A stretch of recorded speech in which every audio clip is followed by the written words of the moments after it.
Hi everyone, this is my commentary today, and I wanted to look back on this week in politics, and not just federal politics, but different out politics, and say that a few things sticks in my head this week. But let me begin by making this statement. In January and February of this year, after the Vancouver Olympics, something happened to Canada. Something which I hoped was very important to Canada and stayed around, and something which I don't think has. And that is, for the first time in a long time, we were a nation. We weren't divided rural and urban, north, south, Toronto, everyone else, Ontario, Quebec, Alberta. We were a nation. And that's something that Canada has always had difficulty doing. We've always had difficulty trying to come up with an identity from this vast landmass, which is the second biggest in the world, and if Russia keeps on shrinking, may someday be first. And I think we have, to some degree, over the years, developed a national identity, but it's been subverted at times. Tom Connors said, and as our politicians divide this precious land, they speak in French and English, and they still don't understand. And I look at politics right now, and I definitely see that. We keep hearing about wedge issues. I use the term political cleavages, and I'm not talking about boobs of members of parliament. I'm talking. First, let me actually explain political cleavages, because it's the different groups that makes up the form of the politics. So we talk about urban versus rural. Those are two political cleavages, and we talk about those quite a bit. And what we're seeing in politics right now is those political cleavages are actually being very highly exploited by those in power and hoping to seek power. We definitely see that in the federal government with the long gun registry, who keeps using the word Toronto elitists to describe the other major parties, while they're standing up for rural Canadians. We definitely see that in provincial politics, north versus south. In Ontario, it seems like Southern Ontario versus everyone else. Northern Ontario is quite often forgotten, and then Southern Ontario keeps saying, well, Toronto is very well forgotten, and you do have that in provincial politics as well, and we definitely see that in municipal politics. We only need to look at some of the municipal elections going on in Ontario right now. We definitely see that in Toronto.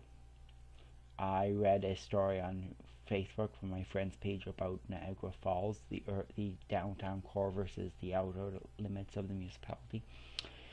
And it's a sad way of looking at things, and especially sad in the Niagara Falls case, because they don't have wards.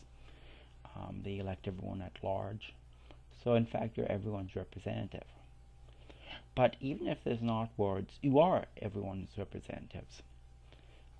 Members of parliament, yes, they represent their constituencies, and they're chosen from their constituencies. But once elected, just like members of a corporation or other bodies such as that, their duty is to do what is in the best interest of all Canadians, not just their parochial interests. And we see that occasionally, but more often we see parochial interests take precedence over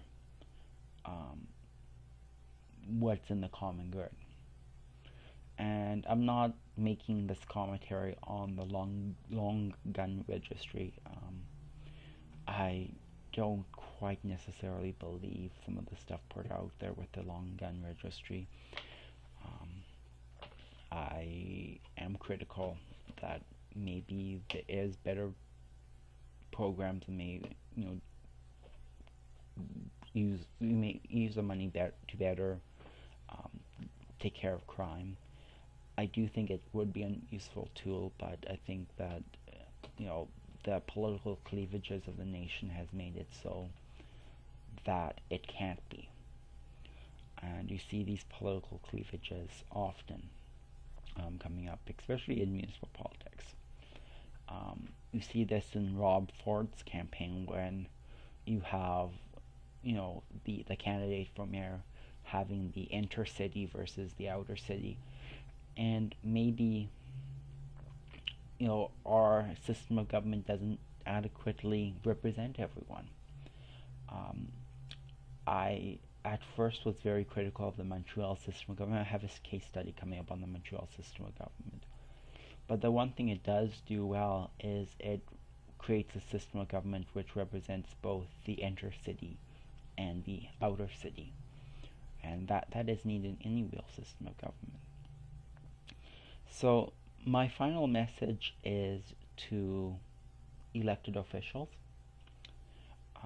And that is, remember that your goal is the common good.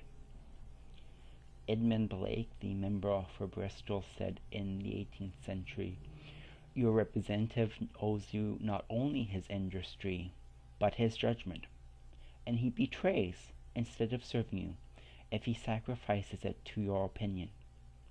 Parliament is not a congress of ambassadors from different and hostile interests, which interests even must maintain as agents and as advocates, each against other agents and advocates. Parliament is a deliberative assembly of one nation with one interest, that of the whole, where not local purposes, not local prejudice ought to guide, but the general good, resulting from the general reason of the whole. You choose a member indeed, but when the member is chosen, when you have chosen him, he is not a member from Bristol, but a member of Parliament. And I think that's something that we often lose, that it's our interest, what are you doing to us, for us? And I think we often need to remember that it is the common good and the good of the nation. But at the end of the day, we're all human beings and we all are motivated by self-interest, so I can see why politics happens this way, and I can see why people win. So that's my commentary. I have a Facebook account, and I will put that next to my subscribe button. Please become a fan of me. If you haven't already, please subscribe. I'll be back with probably Monday, I may shoot it today, with a video on municipal function. And next week I will be asking for questions that you've always wanted to know about politics, parliament, anything, and I'll endeavor to answer them in my video probably next Friday. So please message me with questions. You can put them on the Facebook page now, you can Twitter me, you can send them on YouTube, and I'll be back next week with 2 new videos. Ciao.